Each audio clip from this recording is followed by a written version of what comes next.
I left the city, I've been browsing, treading water that they drowning. My head on a swivel, yeah.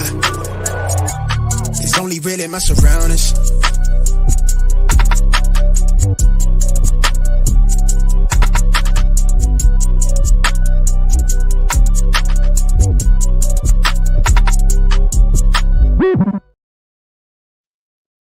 Hello and welcome to episode 177 of the Smash Accept podcast. I'm your host, Michael Royer. You can find me on Twitter at DynastyDadFF. Guys, we have a great show for you tonight. We have, for the first time ever, all four analysts, all four hosts on here at one time. So it's going to be a fun show. It's finally here, right? Like it's that episode of The Office where it's like, hey, it's happening. Like it's finally here. And we're super excited. You know, we want to get you guys into position to dominate your leagues. You know, we've been doing that all season long, from all the way from rookie coverage into where we're at now. So without further ado, let's introduce everybody. John, back on the show. You know, we got all this news, and I saw some tears shed. You know, I looked at you right once we started. We're saying 2023 is around, and there's guys getting hurt already. Okay, everyone, it's happening. Yeah, I've got the whole Michael Scott thing going on my end too. I can't believe that football is going to be back on Thursday. I will say this, like before the season could even kick off, we got all these injuries to deal with, but we'll break that down. I'm really pumped too. I'm going to be taking a road trip. I got one more draft coming up, home league. This thing's been going for 23 years. Count them, 23. And so we're going in. We're going to watch the Texas-Alabama game in Tuscaloosa. We're going to do it upright, do auction draft. So looking forward to that one. But I just can't wait for it all to be back and break it down here with the Smash fam tonight. I love it. You know, you and I are the OGs. You and I have been in leagues for 23 years. Our other host, Snoog, hasn't even been in the world for 23 years. Right? I love the balance.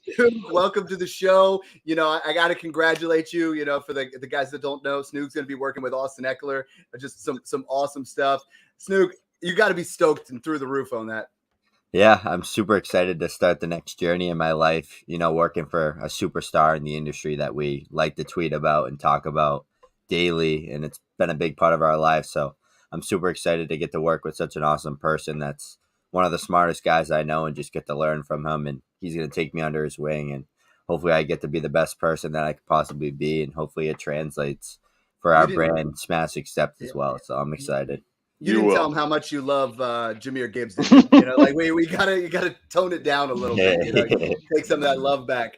And last but not least, my man Mung. Yo, right now we got all these injuries happen and all these, you know, changing our rankings, getting things ready. But we're finally here. I mean, people are messaging you, messaging me, everybody in here. Start questions. I mean, we're finally here, ready to go. Yeah, already gotten some sit-start questions, so it really feels like week one is around the corner. And unfortunately, with the Travis Kelce news, I already had to do some swaps in DFS lineups for the first game of the year, which I wasn't expecting to do.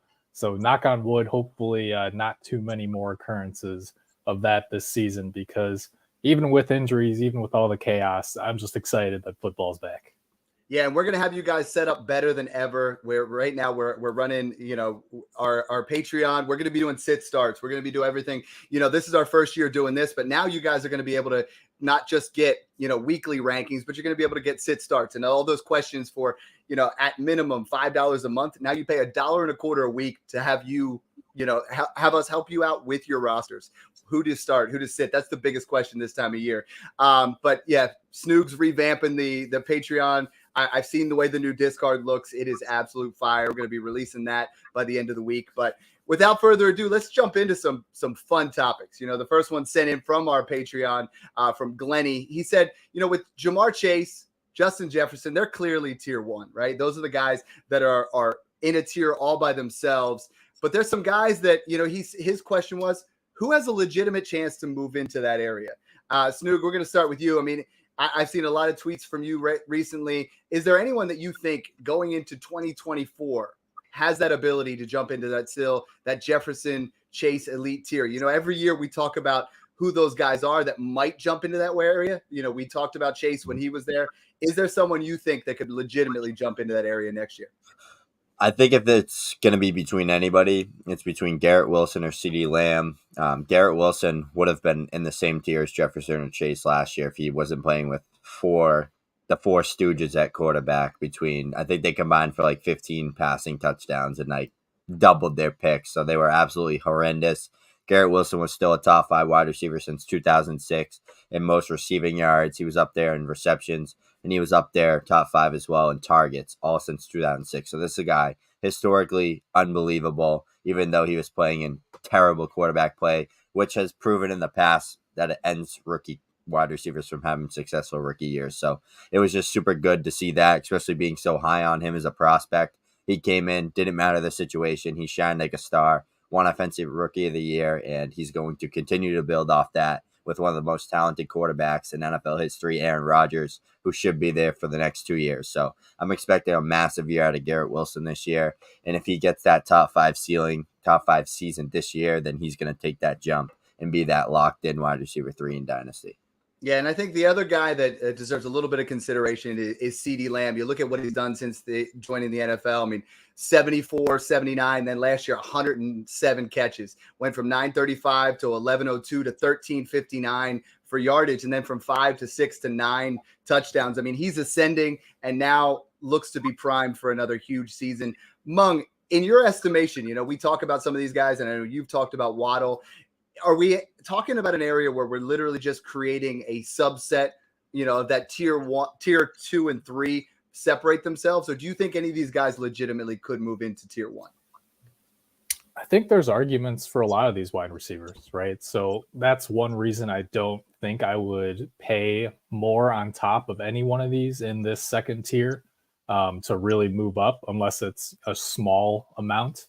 But the two guys that I really like, I mean, there's arguments for Garrett Wilson, obviously, as Stu said. I think there's arguments for Amon-Ra St. Brown, Olave, CeeDee Lamb. The two guys that I really like, though, are Jalen Waddle and A.J. Brown. And I think both of their dynasty values are pretty high, but still are slightly depressed because of the fact that they have a lot of target competition, right? Tyreek Hill, obviously, the 1A in Miami right now. And then A.J. Brown, even though he is the 1A in Philadelphia, Devontae Smith is a rising star who demands a lot of targets. So I think the general dynasty consensus is there's no way for these two guys to really have truly elite ceilings. And I don't think that's true, because when you look at Jalen Waddle's stats, I think he is a potential number 1 wide receiver who just needs that opportunity. When you look at last year, he was 3rd in EPA. He was top 5 in yards per route run. And really, when you look at what Tyreek Hill's been able to do, I think Waddle could replicate that if and when Tyreek Hill were to miss time, whether it's due to injury or off-field issues. And we know that Hill is a little bit older, too, of that elite redraft tier. And then when you look at age... Yeah, go ahead. No, you're right on. Go ahead. No, and I was just going to say, when you look at A.J. Brown, you look at a lot of the efficiency metrics too. And I actually wrote an article about him on RotoViz just a few days ago about why he belongs in that elite tier in redraft for 2023. Because I think some people think he's older, but A.J. Brown's in his prime at 26 years old. Even though he was in Tennessee for a few years, he's already had a season in Philadelphia. But at the same time, you look at his efficiency metrics, and he was absolutely elite last year. The only thing he really missed was target volume. And we know that the Eagles have a tougher schedule this year, lost a few pieces on defense. So this is an offense that could be even more pass heavy than it was last year if they have to play to stay in games. So I think that both of these guys have elite ceilings, and they're my 2 bets of who could potentially ascend into that elite tier. John, we have 6 or 7 guys right now who are absolute studs, and it's about to get even better. Everyone wants to talk about Marvin Harrison. He's the clear-cut 101 when we're talking about, 1 quarterback leagues, and arguably the 102, 103 when we're talking super flex. How far off, is he in this area? Like, how soon do you see him being in that same conversation? Because this is somebody that's absolute special. I mean, we talked about even Jefferson as a rookie, they're like, where are we going to be here? Where's he going to be at? Chase, we're like, oh, he had that case of the drops. Wilson, we're like, okay, he's got the quarterback. Marvin Harrison goes to the right situation. I mean, how close is he to these guys right now? I'm so excited about Marvin Harrison Jr. I'm playing my electric guitar, Austin Eckler style over here, just having college football back on. I will say this. Ohio State got off to a little bit of a slow start, so he wasn't that involved. He fell kind of hard on one play, so they didn't really use him a lot. But that's just an opportunity to see if you can't sneak a few more early firsts if people think he's not legit, because this guy's got absolutely everything. He will be the top wide receiver prospect coming out as like a rookie draft pick that we've seen. I mean, I hate to be too much hype here, but maybe ever. I mean, I'm trying to think of a situation where a rookie coming out would be this hyped. Even if you think about Justin Jefferson and Jamar Chase, yes, they were definitely prized rookies, but not hyped like this. Yeah. I think he's going to end up going 103, maybe even 102, just at this point in time, competing with Caleb Williams and Drake May. But I mean, the guy's 6'4", 205. He's going to run in the 4.3, 4.4 range. He has the routes, the hands, the contested catches. You just can't, there's nothing you can pick on in his game. He's kind of that well-rounded, similar to what we saw with Bijan as a running back. So I really think what we'll see is him come out. He's going to be valued in that same range, but those top 7, maybe top 5. Could he get to the elite tier? I think he could, but the difference will be he's going to have to come in and prove it. His first season or two, he's going to have to put up, those top stats right away to get vaulted into the upper tier, but it could definitely happen, right? Especially as these other guys start to get older. So that's what you're investing in, is a ceiling that could potentially get to that tier. Yeah, and Garrett Wilson, year one, was the offensive player of the year, and he was fantastic. I want to look at a couple of trades because we talk about this, we talked about it last year with Kyle Pitts. We talked about it right after the rookie draft with Bijan Robinson. We've talked about it with a lot of different players. People are saying, yo, Dad, I want to buy Garrett Wilson. And it's tough. I mean, the first thing I want to look at is we talk about insulated trades. We talk about moving back. Snoog, you are all in on Garrett Wilson. The first trade I have in here is Garrett Wilson and a mid-24 first or Justin Jefferson. Everyone's asking, do I tear down off of Justin Jefferson to Garrett Wilson?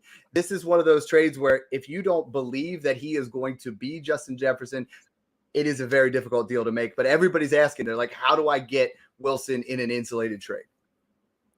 That's a tough one because Justin Jefferson's going to be the best wide receiver of all time, potentially. I mean, I've comped him to the Jerry Rice of my generation. I never watched Jerry Rice actually play. I just watched highlights that were recorded on a camera that probably doesn't exist anymore. John and I are going to try to say that we only saw the Oakland Raiders Jerry Rice, but no, we saw him from the beginning. Yeah, so, I mean, Justin Jefferson's phenomenal. No wide receiver ever, 23 years old, put up 1,800 yards, and he progressively got better, 1,400, 1,600, 1,800. He's going for that 2K title, so he's the best wide receiver in football. He's the best wide receiver of my generation that I've watched. So no doubt in my mind. Where would that first have to be for you? Like that's the gap. The top 5? John, I mean, I think if it's 3, you take a shot. I don't know, John. I mean, you've dug a lot deeper in the class. If you're looking at 3, you're either going to get Harrison or you're going to get May. May looked phenomenal. If you got that 4 or 5, you're talking about those running backs. For me, if it's a chance for top 3, I might kick the tires, but I would have to be rebuilding. I mean, Justin Jefferson is the truth. If you did this 2 years ago and you bought Chase, you made out, but it doesn't always pan out. Yeah, I agree with that take. If you think it's a bottom 3 team and you're locking in top 3, I'd do it. But outside that, I don't know that I'd be willing to do it.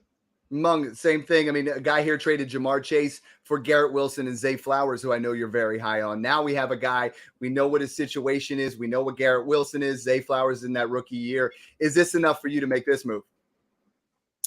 These are all tough because we don't have the context, right? We don't know how many starting spots and scoring and all that. I think from a general value perspective, it's pretty close. I am very high on Zay Flowers. I think he could be an elite superstar type level receiver and the clear number 1 in Baltimore. So for me, I think I do lean Wilson and Flowers. But if you're selling Jamar Chase, I think you can shop him to the league and then you tell that guy who offers you Wilson and Flowers, like, hey, I like both these guys a lot, but I have another offer on the table I like a lot, whether or not you do. And you could get probably a couple seconds thrown on top. So I would at least try that. Yeah, and then we go into the buying, from the ground up. I mean, right now it looks like it's 3 firsts to get Garrett Wilson, 2.5 to get CeeDee Lamb. I'm seeing trades here of like, George Pickens and 2 2 firsts plus a second. I'm seeing guys like Najee Harris, Brandon Ayuk, a 24 first for Garrett Wilson. I'm seeing moves like, we look at McLaurin Madison, a 24 first and a 25 first, like Amon-Ra St. Brown and a 24 first for Lamb and a 24 second.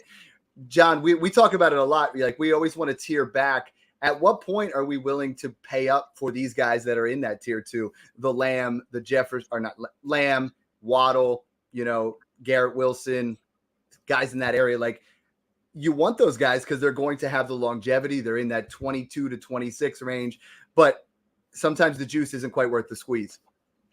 Yeah, you're looking at having to pay top dollar, but there is a strategy around buying high if it's right for your team, and you can kind of work the other owner, and kind of, it's going to take a lot of conversations, kind of trading values. What I would prefer to try and do is, if you have been contending and you're ready to kind of start, let's all call it retooling, you could make a bit of a splash trade, right? You're not necessarily full on rebuild, but you're going to dump some of your vets and retool, give it to a guy that might be sitting on Lamb or Garrett Wilson. You're giving him some assets and you're selling him on the ability to go win a ship, and you're getting somebody that you can really build out around for the future, kind of cornerstone player. I've seen some deals get done like that.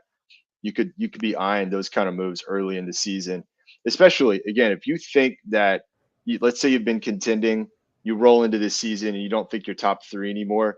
I'd immediately start looking at who's your next cornerstone player to build around, and what are some deals that you could put out there, kind of changing of the guard. You basically are like, hey, I can make you the new number 1 guy in this league. Let's get a deal done here, but you're going to have to part with one of your key young wide receivers to get it done, right? That's kind of stuff I think you could pull off, right? Depends on the league, right? And that's why it's been so big over the years, listening to the podcast, making sure you guys are getting yourself ahead of the game, assessing who these rookies are, what areas you're going to move into, because I think we've assessed these guys. We've showed you, this is a guy you can buy here and make this kind of move. Now we have another good class. Next year's another good class. So it's a matter of the retooling, getting yourself set. Let's talk about running backs now. Let's move on. And our next question comes in is, outside the top 5 projected running backs, who's someone that you guys see could be the RB1 overall? I mean, John, I'm gonna start with you. There's a lot of great guys out there right now. You look at CMC's the 1 and Eckler's the 2. Bijan's moved all the way up to 3. Derrick Henry's in that 4 spot. I mean, who's someone outside that range where you're like, all right, this guy could be the RB1 overall in 2023? I actually think there's a very legit shot that we could see Nick Chubb take on the overall RB1. What's holding him back has really been his usage in the receiving game. But I actually think, and they've kind of stated they want to work him in more to the receiving game. Kareem Hunt isn't there anymore. Jerome Ford still seems like a bit of a project. I like Ford, but I think Nick Chubb could get worked in, and it'll definitely add. I think we're looking at 30+ receptions for him this year. I think is kind of an easy bet. And he's great in the open field, right? Just get him involved that way. But I also think that if I was, putting a bet down, I think he's going to lead the league in rushing yardage this year, and they're going to lean on him heavily in the red zone. I don't think that we'll see Deshaun Watson a whole lot there. I think they're going to hand the ball to Chubb, and we're looking at 13+ touchdowns on the ground. If he can put those kind of numbers up over, let's say, 1,200 yards on the ground, maybe closer to 1,300, you're looking at potential RB1 stats there. I really like what I'm seeing so far, just within the fan base and the beat writers and everything else. Just like all the arrows are pointing to a really fantastic season. So for those of you that are still waiting on drafts, I definitely like getting Chubb a little bit later compared to those other guys. So he'd be my best bet. If I had to throw one other guy in there, Tony Pollard would be the guy. Hey, I like it. You jump in. That's perfect. That's all right. Snoog, you have it as Nick Chubb. John nailed it there. Let's talk about what it takes to get Nick Chubb. Like, let's say you're moving off of, we want to move in that area off of the running backs where we're talking about, Ramondre Stevenson. We're talking about, a couple of guys in that, Dameon Pierce, J.K. Dobbins. You're in that area and you're not feeling super comfortable about those guys. Like, how much does it cost to move from them to Nick Chubb? And what would you be willing to pay as far as Nick Chubb in 24 first capital? Yeah, so if I'm a serious contender, I'm going on every single roster I have, and I'm making that exact move because going from a guy like Damian Pierce to Nick Chubb or a guy like J.K. Dobbins to Nick Chubb, you're banking on a guy that hasn't broken out yet. So you're just hoping that J.K. Dobbins breaks out, which I do think he will. And I do really like Damian Pierce, but we know what Nick Chubb is. And if we truly play Dynasty in that 3-year window and we're trying to win some serious money, then Nick Chubb's the go-to guy because this is a guy, like John said, he was very good last year. He was like bouncing between the RB1 and 2 spot for a while until Watson came back and that offense got real ugly. But I'm expecting Deshaun Watson to be at least better than Jacoby Brissett was last year when that Browns offense was really rocking and Nick Chubb was the face of it. No more Kareem Hunt. That means more time for Nick Chubb on the field. So I think Nick Chubb there's a real world where he catches 40, 45 passes and rushes for 1,800 plus yards and maybe 15 touchdowns. So I'd give up a 24 first all day for Nick Chubb. And that honestly might be enough just to get it done because people see that 27-year-old name tag and they get scared instantly. Saquon Barkley's another guy that I think is super undervalued right now. Some people have him in that top 3, top 4 range. He's my RB2 in redraft. I don't think there's anybody in the league as talented as Saquon Barkley. He's finished as the RB1 before, coming off the RB5 finish last year. 350 plus touches in an offense where Daniel Jones had 15 touchdown passes. So it was horrendous, and he was the face of it. Waller, Hyatt, offense is going to be spread out. Saquon's going to eat this year. So target both of those guys in Dynasty and redraft. I'm looking at a bunch of trades here, and I want to get your opinion. I'm looking at, Khalil Herbert in the 24 first for Nick Chubb. Is that a smash for you? Smash. We're looking Ramondre Stevenson in a 24 second. I'll take Chubb if I'm like literally a piece away. Like if my running back's room is like that's the move that I know I will lock in some championship money, I'm gonna make that move. I'll overpay a little bit. What about the trade here? I mean, I see a guy, he said he's traded a 24 first and a 25 first. I know that's something I'm assuming if he's doing that, he's probably making that all-in move that you make sometimes where you're just like, you know what, this is that guy. Are you willing to do that on Chubb, or is this something we wait a little bit? We talk a lot about holding on to that pick. Would you be willing to throw your 24 and 25 first, or are you trying to get a lot more creative and just make it 1 first? This might surprise some people, but I actually would do it if it's the piece you need to go win a ship. What we're talking about is a very late first, hopefully like 12th pick, right? And the 212 as an add-in to get it done, sure. But you got to really be honest, like we talk about in the pod consistently, really assess your team, make sure that you do have what it takes, because parting with your first 2 rookie picks is a pretty serious investment. But yeah, I think the answer is I would consider doing it in that scenario.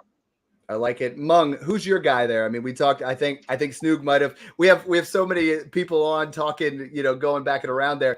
Who would your guy be that's outside that? Is it Saquon Barkley, or is there someone else for you? Yeah, so the only pushback I would give is that Barkley and Chubb are up there in age, and I think they can be highly efficient and very productive this year. But I don't know that they have the potential to be that number 1 running back in Dynasty, because regardless of what you think of them, they're already on the downside of that age curve. Yeah. And I don't think that the market's going to value them that way. Yeah, we're just talking about for this year. For sure. Right? Yeah, definitely. Yeah. Because now, I mean, outside of Hall, Gibbs, and Bijan, there's no one there that even has considered that RB1. I just want to remind the listeners of that. So as excited as we are about these guys, I think honestly, my guy is Breece Hall, right? Because a lot of people are nervous about Dalvin Cook landing with the Jets. But we're talking about an older running back who's had his share of issues staying healthy, right? He's had a shoulder injury pretty much every single year the last 3 seasons. He's been nicked up here and there with lower body injuries as well. And Breece Hall was literally the most efficient running back in the NFL when he was healthy last year prior to tearing his ACL, right? Number 1 in juke rate, number 1 in yards per touch. I mean, top 5 in pretty much every single efficiency metric you could think of. And it's definitely going to be a split starting off. Both of these guys have been in and out of practice this preseason. So it's going to be that messy 50-50 split. But by the second half of the season, there's a real chance that if they are in contention, which they probably will with that defense, I think Breece Hall is eventually going to retake that 1A position. And who knows, maybe Cook's the one who doesn't stay healthy, as he hasn't been able to the last few years. And Hall becomes that near workhorse once again down the stretch because, hey, he's on his rookie deal. They don't have to worry about anything in terms of money, and they can just run them into the ground if they really are contending for a potential title run. I love that take because a lot of people, have really soured on Breece Hall. I don't quite understand why. He was, my dynasty RB2, and Dalvin Cook was inefficient, and he's had an injury history. Like there's a situation here where if Dalvin Cook goes down week 4, that Breece Hall could get into that RB1 overall in dynasty type move, and win you leagues. So absolute stud. I'll throw it in there too for you redrafters. I got Breece Hall last night in a draft in the 4th. This was a 1 QB, but you could grab him later. It's not how you start; it's how you finish, baby. Having Breece Hall in the playoffs for that kind of value, worth considering. Yeah, I got it. My son Matthew did his first ever 1 quarterback draft on his own. He was at the Scott Fish Bowl. He loved it. He wanted to do it there. He had the 102. He got Jamar Chase. He got Waddle in the 2nd round. Mahomes in the 3rd. Breece Hall in the 4th. He's been listening to Mung. He got an A+ grade on his Yahoo thing. He was through the roof, So wow. Hey, get him started early. Let him have some fun. That's right. Going from redraft into the next question that I get a lot, and I put a tweet out there today was, who are those guys you're buying right now for rebuilding teams? We talk about our rebuilding episodes are one of our most popular. Today, I put out 6 rebuilding assets that I'm buying for September. I have Kyler Murray. Obviously, he's not going to be scoring you many points this year. There's that rumor of him potentially because of the guaranteed money not playing at all. Drake London's value for some reason just keeps getting further and further away from Garrett Wilson. I saw Garrett Wilson for Drake London in 2 firsts yesterday, and I was like, are you kidding me? Like, this is not the type of talent differentiate. Yes, Garrett Wilson got Aaron Rodgers. We hope that Drake London gets somebody next year, but like the value is just that's what I keep screaming. Like, could you imagine that? London and Pitts through the roof. Oh my gosh. I have Javonte Williams on there. People are starting to come around a little bit, but he's still, in redraft RB29. Jameson Williams, I'm seeing going for a 24-second plus right now. Like I saw him the other day, Alan Lazard in a 24-second for Jameson Williams. Smash that all day. Like Alan Lazard is not going to win you games. Jameson Williams from week 6 on. For me, I love Brock Purdy. And now I've come full circle on Hollywood Brown. I've went from buying to selling. I'm buying again. Like all of a sudden, Kyler Murray, who wasn't going to play the first half of the season anyways, is not going to be there. And now Marquise Brown is dropping below that 1st round value. I think all of these guys are great guys to buy low.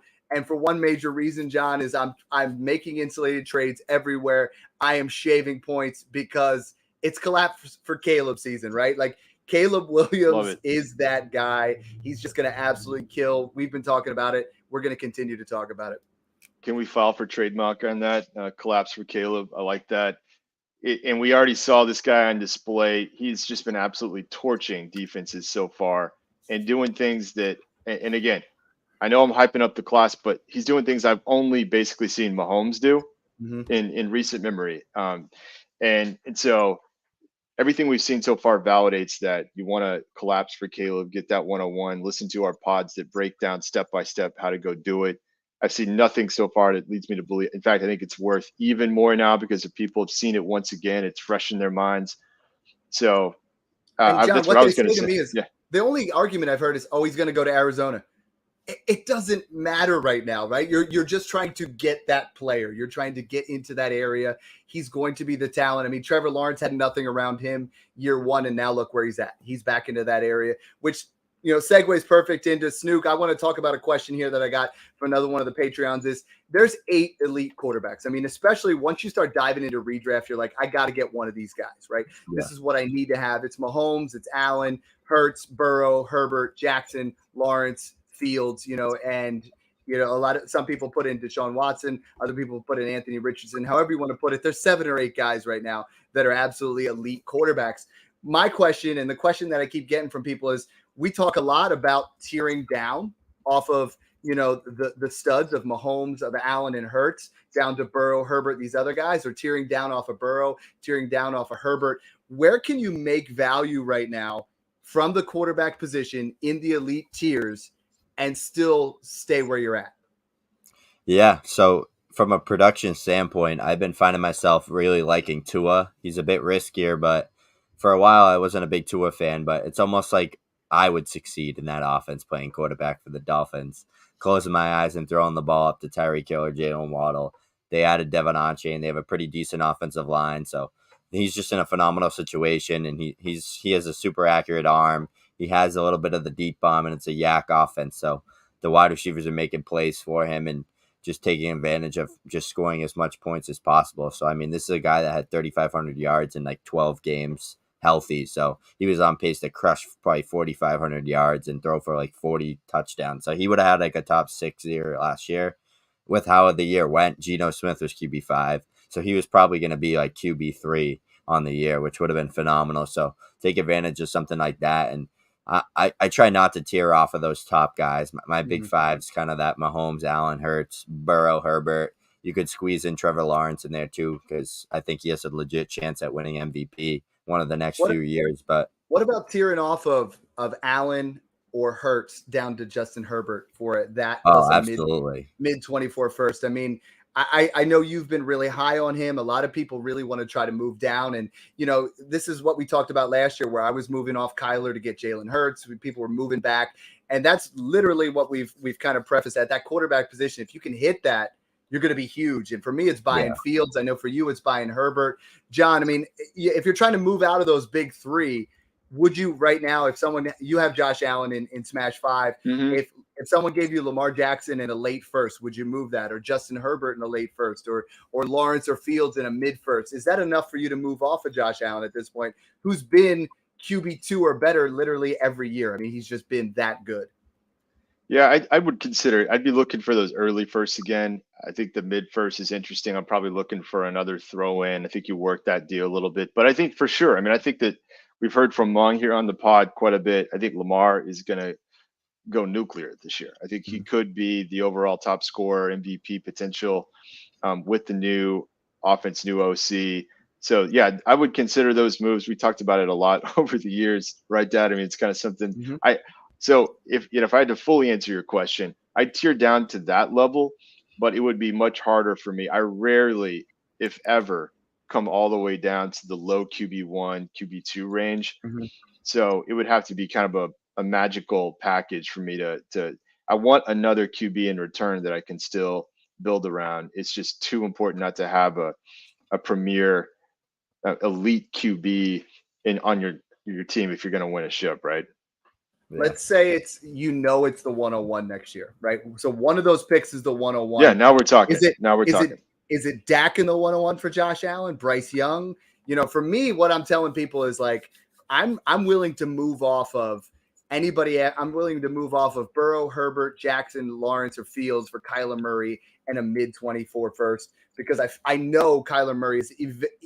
It's not even a question. He will be a late first round pick, if not early second round pick. Some of these other guys, though, I mean, people are like, hey, I'd like to move to Dak Prescott, to Daniel Jones, to CJ Stroud, to Bryce Young. Guess what? You try to trade one of those guys, go ahead there, go out and kick the tires. Nobody wants them. Like, as much as I like Daniel Jones or I like Dak Prescott, the trade value on those guys is next to nothing. I mean, so where is that line for you of I'm getting Caleb. I know it's going to be the 101 because this guy wants to buy Josh Allen. What quarterback would that be for you?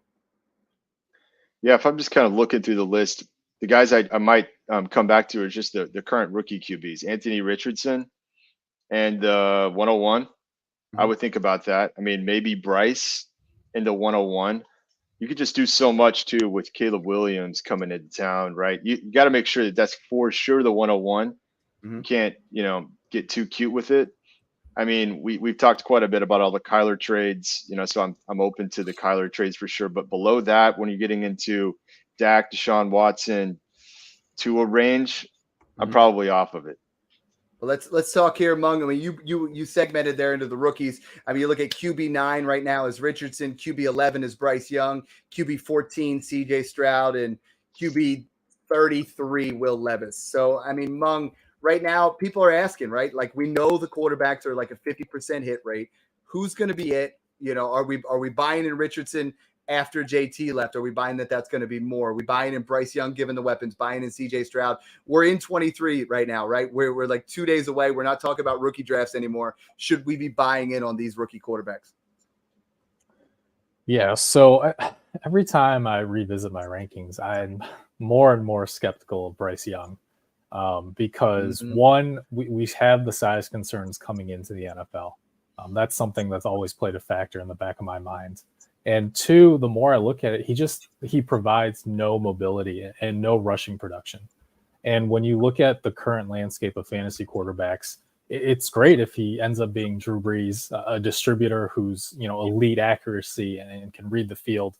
But that doesn't matter for us in fantasy, right? I mean, we looked at super hyper efficient seasons, even from Matt Stafford a couple years ago during that Super Bowl run, and he was what, QB 13, QB 12 in fantasy, Mhm. something like that, and he had what, close to 5,000 yards and was close to, I think, Brady with leading the league in touchdowns, in passing touchdowns, and it just didn't matter that much in fantasy. So for me, I think that Young is in a different tier for me. We know that Stroud has mobility, even though he hasn't really used it a ton. But I think that ability at least gives him some sort of production ceiling.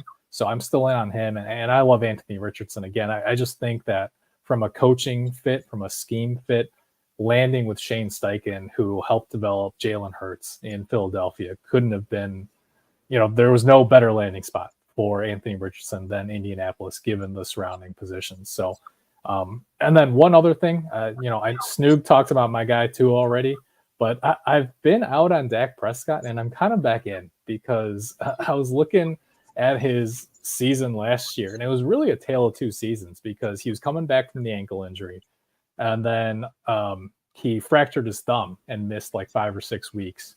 But towards the tail end of last season and into the actual NFL playoffs, he started running again. And that was part of what made Dak Prescott really good in fantasy a few years back.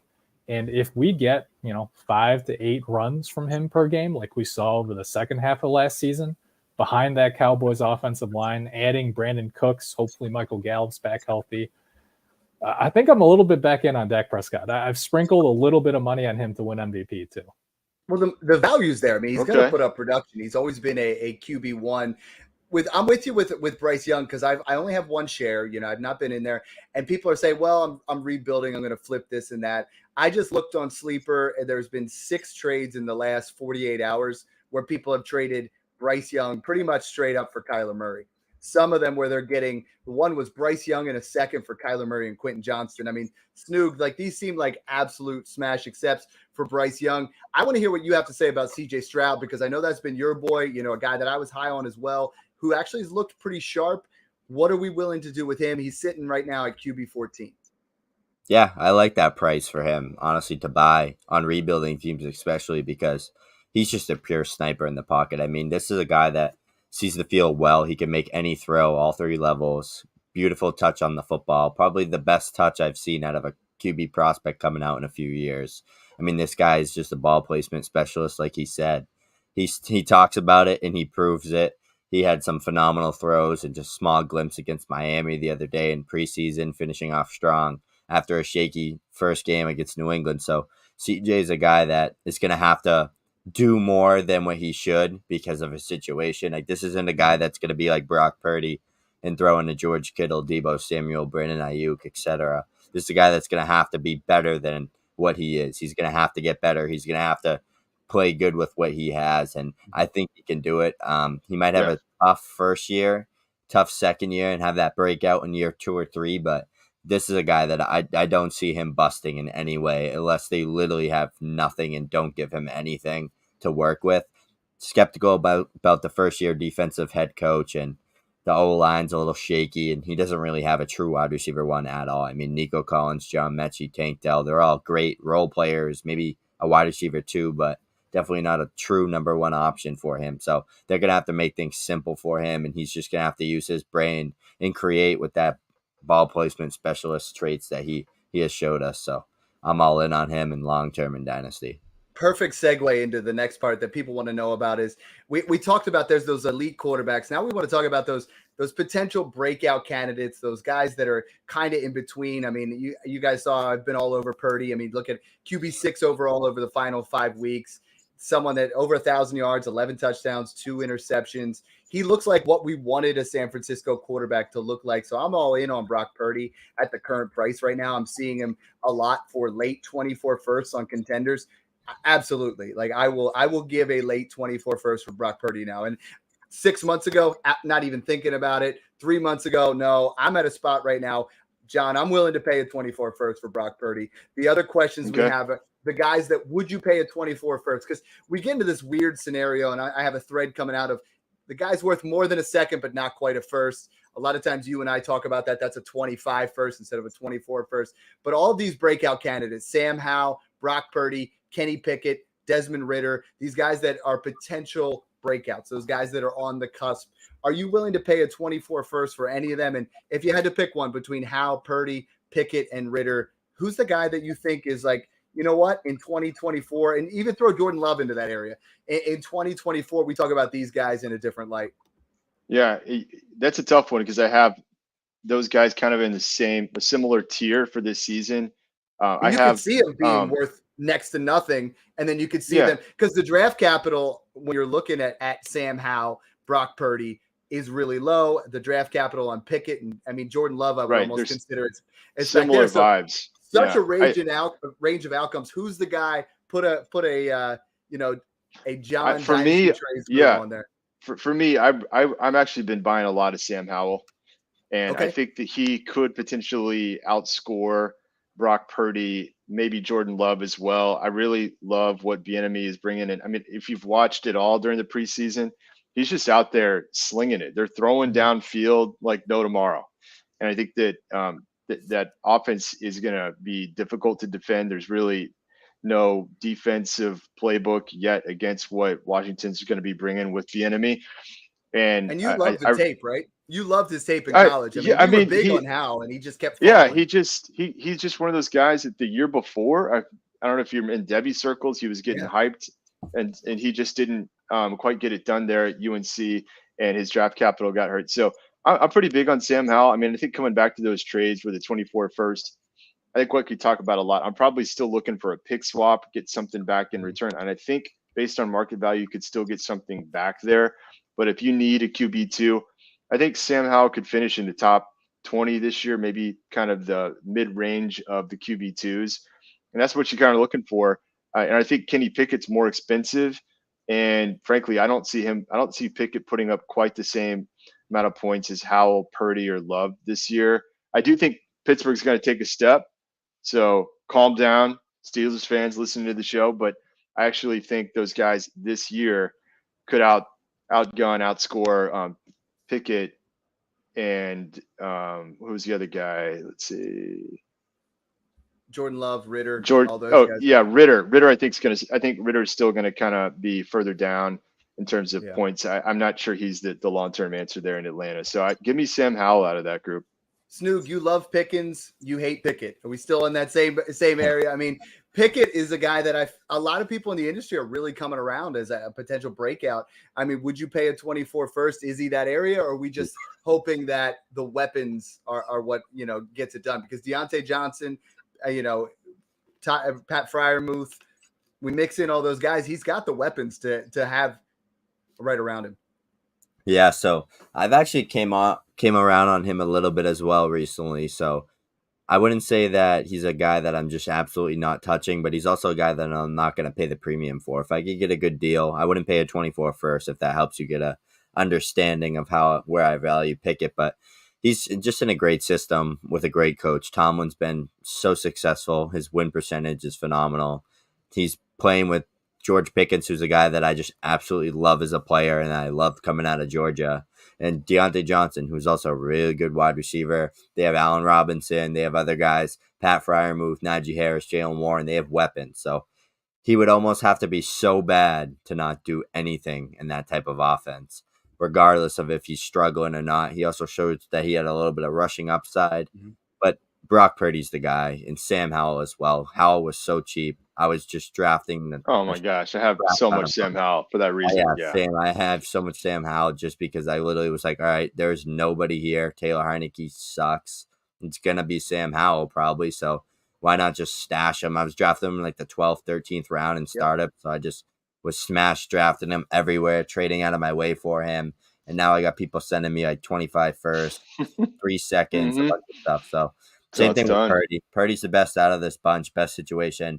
most chance to succeed. But Pickett, Howell, you can't go wrong with any of these guys because they got that strong arm. They're mobile. They're pretty good guys. They showed glimpses of talent last year and in the preseason. So definitely take shots. Mung, we're going to do a one-word answer on this because I want to move to the next quarterback. But Howell, Purdy, or Pickett? Pick one for 2023 dynasty purposes. Purdy. Love it. Now, more important, this is where we really go. Is I like to move to this next area. You know, like if you're in a rebuilding team, okay, it's all right to be in that area. But people want to move off of those elite quarterbacks. If you don't get one, the veteran values right now, when we've been talking about of Goff, Geno, Rodgers, Russ, and Kirk Cousins, these are guys that barely cost you a 24 first. You can get a late 24 first, and all of them arguably have Kirk Cousins. Let's just stop putting the disrespect on his name. He's a quarterback one every year. You know, Geno Smith is coming off QB5. Jared Goff was right there in the mix. Aaron Rodgers, I think, is going to be on kind of an up yours tour. We talked about him doing that before. You know, Russell Wilson, wherever you want to be on that. But Mung, out of that group, who's the guy that you're trying to buy? You know, like which one of these guys? You have a late 24 first. You need a quarterback. Are you taking Goff, Geno, Rodgers, Russ, or Kirk? And I think we should almost take Kirk out of that. I don't know if you agree, because like Kirk Cousins just feels like every single year has been, it's like the James Conner of the quarterback position. We just say he's going to give you the value that's already there. But go ahead. Yeah, I think Kirk is fine for this year. You know, he's going to finish where he always does, right? High-end QB2, back-end QB1. The only concern is he's getting up there a little bit in age, and we saw the end come quickly for a guy like Matt Ryan. And Cousins also doesn't offer much mobility. So that's the only thing I would caution if you're buying Cousins long-term. But certainly this year, I think he'll still help you win as a, you know, high-end QB2. I like both Geno and Goff for this year. Geno Smith, I still don't believe in the resurgence per se, but again, it's kind of like Snoog's argument for Pickett, right? It's hard to see Geno just completely imploding when he has JSN, Tyler Lockett, and DK Metcalf. Not to mention a strong run game with two talented running backs to help carry the load. And then Jared Goff, really, it's Detroit's strong offensive line, right? And once he gets Jameson Williams back, he gets that infusion of speed. So I think both of those guys are fine buys for late firsts if you're contending. Great analysis. John, I mean, we're looking at, let's talk about the two that he didn't talk about, Aaron Rodgers and Russell Wilson. I mean, we all have pleasant memories of the not so distant future of both of these guys balling out. Both of them looked bad in 2022. Which one is going to break out and resurge back in 2023, if either of them? Yeah, I got those guys just outside my top 12 for this season. I do think Kirk Cousins could finish maybe in the like 12th in that range. But yeah, I mean, Aaron Rodgers, yeah, he's going to be there. I agree with what was said on that for this year. Aaron Rodgers, though, I would definitely take over Russell Wilson for this season. And he's, by the way, in Dynasty kind of committed to another year after this. Who knows how long this guy might go. And they have all the pieces. We already talked, hyped Garrett Wilson, Breece Hall, and crew. So he would be my guy. I still have him on some contenders, and I'm pretty cool with him being my QB2. I will say, out of that whole group, Jared Goff is considerably younger. I think he's young, like 4 years younger than any of those other guys, still at 28. And there's still talks of him getting another contract potentially. So I think for Dynasty, I would consider Goff amongst that crew. I mean, he's got the draft capital. He's always been there. I mean, we talked about Sam Howell was your favorite of the rookies or the younger players in that area. And we're talking about Jared Goff's your favorite in here. I mean, if someone came up to you right now, how close is that for you, Jared Goff versus Sam Howell? Yeah, I think that it's pretty close for those two guys. I like both of their situations as well, the offenses, etc. I might just slightly lean Goff there, but that one's really, really close for me. I have those guys pretty much kind of dead even in Dynasty. So yeah, that's a tough one. I will say this: I guess that the market is ripe for Jared Goff as much as I'd put him higher in Dynasty. I just sold him in a late 24 first for Justin Fields. Like, I was pretty proud of that trade. I'm like I was super pumped to get another Justin Fields share with that move. So I guess some people like Jared Goff out there. You want to tear into that area. Snoog, so Brock Purdy, you and I are all in on Brock Purdy right now. But if you're buying right now, you're a contender right now. Would you buy Purdy over Goff, Geno, Rodgers, the other guys we're talking in that area? It's close, like John said, but I think I'd lean Goff, Geno Smith, and Kirk Cousins. Those are the three guys that I have at the top of this tier, just because they're all like 5-6 years younger than Aaron Rodgers in phenomenal situations. I mean, Geno Smith and Kirk Cousins are throwing a 2 top 5 receiving course in the NFL, right behind the Dolphins, the Eagles, and the Bengals. So these guys have the chance to finish top 10 easy again this year. They were like QB5 and QB6 last year, coming off great years. They're in that prime age for a quarterback to have like another really solid season. So those are two guys I'm buying everywhere. And I think I have one rebuilding team across 30 dynasty leagues. So my mentality this year is just I'm going to win as much money and I'm going to win as many leagues as I can. So my tradition and my way of kind of going about that is drafting my Justin Herbert and then taking my Kyler Murray and then going and taking, Jared Goff and Geno Smith. Like in Smash Accept, I have pretty sure that lineup. It's Herbert, Geno Smith, and Kyler Murray. So I have Geno throwing up 25 points a game for the next few weeks until Kyler Murray's back. So that's my strategy of how I approach that kind of veteran group. And I'm just take advantage of crazy production from those guys with how cheap they are. So I'm with you. Let's move on to, and I've been throwing out there as a contender, a lot of my contending teams and John's as well. We had Tom Brady, and right now you might not have that QB3. Matthew Stafford, I have bought 3 times this week for 25 seconds. Super cheap. Jimmy G, too. Yes, there is that kind of scenario where even Ryan Tannehill, if you guys need that service of a guy who's gonna start as long as he's playing, I think Matthew Stafford could easily put up those same numbers. But anyways, he can't really relate to the young guys, so that's a little bit of a different scenario. Going similar type thing we just did with the quarterbacks. Let's talk about the tight ends. I mean, Travis Kelce right now, obviously injured. We talk about possibly hyperextended his knee. Outside of the big 7, Mug, you talk about, I just did my redraft home league, and it really, it falls off hard. It doesn't, in Dynasty, we always have, I can invest in Laporta. I can invest in Kincaid.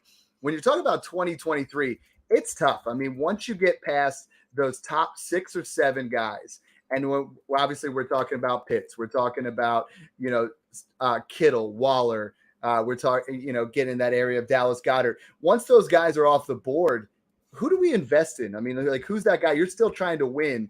Who's a tight end that you're like, okay, I feel pretty comfortable with this guy, because that's the biggest differentiator between the Kelce's and the Mark Andrews and those top 6 or 7. Now all of a sudden it drops off pretty far to your Evan Ingrams, your David Njoku's, all the rest of the guys on the list. If you don't get the elite guys, who are you going for?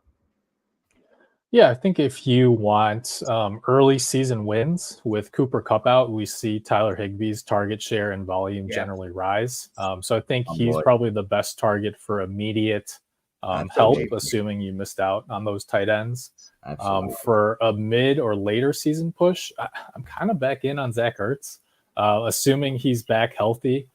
For much of the same reasons that people like Michael Wilson and Marquise Brown, right? We just expect this Cardinals defense to be so bad that this offense is going to get pushed into catch-up game scripts. And I do think that whoever the QB is, whether it's Dobbs or Tune or somebody they roll in off the street, they're going to check it down to Zach Ertz. Yeah, John, I mean, same kind of questions. We always try to assess who that guy is going to be, like who's someone that we can buy on the cheap. I mean, I've been getting Evan Ingram on the cheap. I've been getting David Njoku on the cheap. Who are some other guys that you're like, this is my guy? For me, it's David Njoku. I think David Njoku has the talent and the situation with Deshaun Watson where I could easily see him being over 10 touchdowns, and I love him as my back end tight end 1 or my tight end 2. Yeah, and Njoku for me as well. But I find myself getting a lot of Pat Freiermuth if I miss out on the early wave. Why is he so cheap? I couldn't believe it. Like it crazy. Like I got him in a redraft last night, in fact, and it was like a full 3 rounds past his ADP. Like the entire league, you guys, nobody here likes Pat Freiermuth. I'll take him that late. Like, I was shocked yesterday how asked late me, he was. Michael Mayer in a 25-3 or Freiermuth, and I'm like, we've already seen it from Freiermuth. Like, why are we trying to go that direction? Like that's I will bizarre to me. say, I do think it's Freiermuth. I like Evan Ingram and Njoku, and then the Higbee. Those are the guys. I will say this though, just like grab the guy that's the cheapest. Like if you miss, just wait, fill out your entire starting lineup, all your flexes, and then come around to one of these guys, because one of those guys is going to be a value there late in drafts. So I think that's probably a smarter move, and just beat them at the other positions, right? Yeah, and Snook, same kind of question. I mean, we're looking at, like, do you go down as far as the Dalton Schultz, the Cole Kmets, the Greg Dulcich, who I've liked? I mean, how far down are you willing to go? And if you don't get on one of those elite guys, you just wait as long as possible. Yeah, I like Cole Kmet a lot after Tyler Higbee, like Mung said. He covered that well, but Cole Kmet's a guy that had a phenomenal year last year with Justin Fields. I think he had a top 7 year, and he was like 22, 23 years old as a tight end. So he's not really being talked about enough, and he built that connection with Fields. I mean, they were making some crazy plays together, and that's an easy outlet for a quarterback that's young, especially, and that kind of struggles a little bit in that passing game. If there's anybody that he can rely on, it's a safety blanket tight end. That's actually a really talented tight end, drafted in the 2nd round. The NFL liked him a lot coming out of Notre Dame. So this is a guy that can do it all. He's like big 6'5". He can block. So I really liked him last year. He scored a bunch of touchdowns. So he's one of those guys that I've been trying to buy everywhere, and just especially in best balls. I've been drafting him with like George Kittle and Tyler Higbee. Like that 3 stack is just beautiful for me, and I think it's going to really work out well for Cole Kmet, and he could cement himself as the number 2 option right behind DJ Moore. Mung, there's 4 tight ends in this class that we love. I mean, we love Musgrave. We're big on Mayer. We're big on Laporta. We're big on Kincaid. And a lot of people are saying, hey, like, I'm still trying to compete. Are any of these guys going to be ready enough that they're going to produce tight end 1 numbers? I mean, I love Dalton Kincaid. That's the only guy for me that I'm comfortable in that area has him as my tight end 1. But great prospects. Should we be looking for anything in 2023? Yeah, I actually made a bet with my co-host on my redraft podcast that Sam Laporta is going to be a top 10 tight end in week 1 against the Chiefs. And the way I'm looking at it is I went back and looked at Goff, and even though Hawkinson didn't do a ton with him, back with the Rams, Goff checked down a ton to Tyler Higbee and Gerald Everett when he was in LA. And if you combine those 2 guys' stats, it was a legit close to top 5 tight end production in fantasy. And all offseason, we've heard the beat reporters say, even as a rookie, Laporta has solidified that number 1 tight end job because they don't really have anybody else. So it's by default. But I think he has the talent and the athleticism, and he showed flashes in college where he can be just a PPR machine. So with Jameson Williams out the first 6 weeks, I think that Laporta could get off to a real hot start. And I actually have him ranked above Dalton Kincaid in redraft. I think all 4 of these guys are nice dynasty buys. I mean, I want to talk about some trades here because people keep asking. I mean, John, I saw 2 separate sets of trades, right? All involving the rookie tight ends and Kittle. It was Sam Laporta in a 25-second or Kittle. Who do you take out of that? Okay, I'm good with investing in Laporta there. I know there's some big Kittle fans here, but this tight end class was pretty special. I really love Laporta and Kincaid. Yep. I'm kind of on the flip side is Kittle in a 25-second for Kincaid. So I guess, would you rather have Kittle? Would you rather have Kittle at this point and a 26-second, Kincaid or Laporta and Kittle in a 25-second, Kincaid or Laporta in 2 25 seconds? It's tough. I mean, because I'm in so many contending rosters. Like, I'm just going to be loaded up with a lot of George Kittles. You know how much I have with Travis Kelce. I hope he's good. So I'm just having a hard time with those moves. But in is going to be a beast. Yeah, he really is. I think he's definitely going to eat this year. But I mean, these guys, 7 years difference in age. So I mean, if you are in a situation, I'd be trying to get a first thrown in, but I do like Laporta and Kincaid if you're investing in these young tight ends. But man, it's going to be hard to trade off Kittle and a lot of the rosters that I'm putting together. I'll just put it that way.